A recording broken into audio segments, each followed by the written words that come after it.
Selamat pagi, saudara-saudara yang terkasih di dalam Tuhan Yesus Kristus.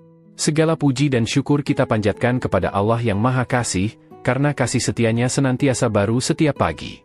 Di tengah segala kesibukan dan rutinitas hidup, pagi ini kita diberi kesempatan yang indah untuk berhenti sejenak, merenungkan firman-Nya, dan menguatkan iman kita. Renungan pagi ini bukan sekadar rutinitas rohani, tetapi saat yang penuh makna, saat di mana kita membuka hati dan pikiran untuk mendengar suara Tuhan, agar hidup kita dipimpin oleh terang firman-Nya sepanjang hari ini. Mari kita siapkan hati dan tenangkan pikiran.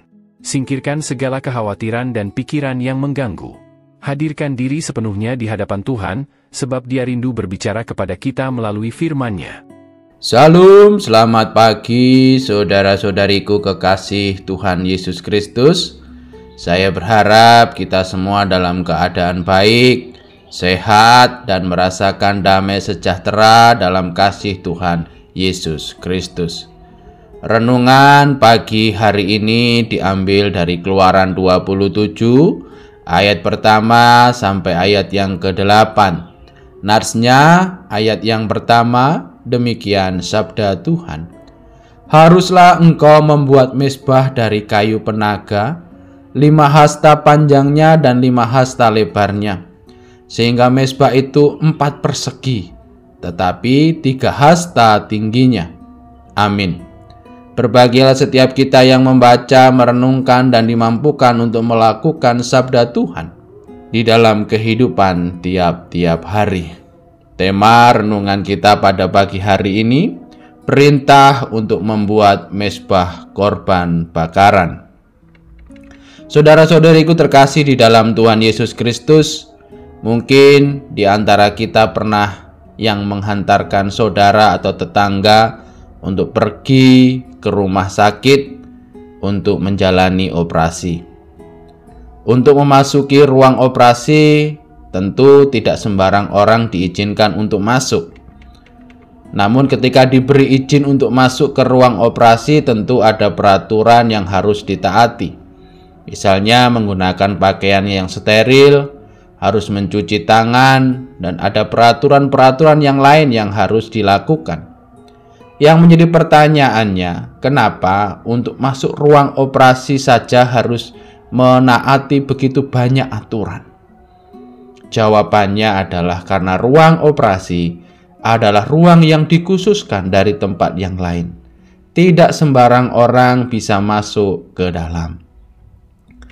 Demikian juga bacaan kita pada pagi hari ini dari Keluaran 27 ayat pertama sampai yang ke-8 menceritakan bagaimana Tuhan memerintahkan Musa untuk membangun mezbah korban bakaran.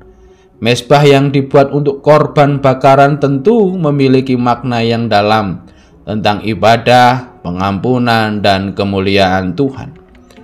Perintah untuk membuat mezbah korban bakaran sungguh sangat terperinci, karena mezbah korban bakaran merupakan suatu tempat yang begitu sangat penting dan dikhususkan pada saat itu. Mezbah korban bakaran menjadi tempat untuk memperdamaikan manusia dengan Allah karena keberdosaan manusia. Mezbah korban bakaran juga menjadi tempat pengorbanan sebagai peringatan bahwa dosa memisahkan manusia dari Allah. Tetapi Allah menyediakan jalan untuk mendamaikan hubungan yang telah rusak itu.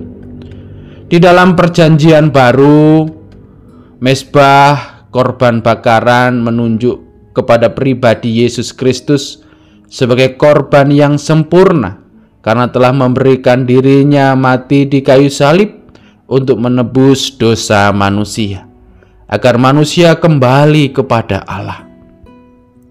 Pada akhirnya manusia tidak lagi harus mempersembahkan korban bakaran untuk pengampunan dosa kepada Allah, karena Kristus telah dikorbankan sekali untuk selamanya, menghapus dosa dan pelanggaran manusia di hadapan Allah. Maka setiap manusia yang percaya dan menerima Kristus sebagai Tuhan dan Juru Selamat telah diperdamaikan dengan Allah.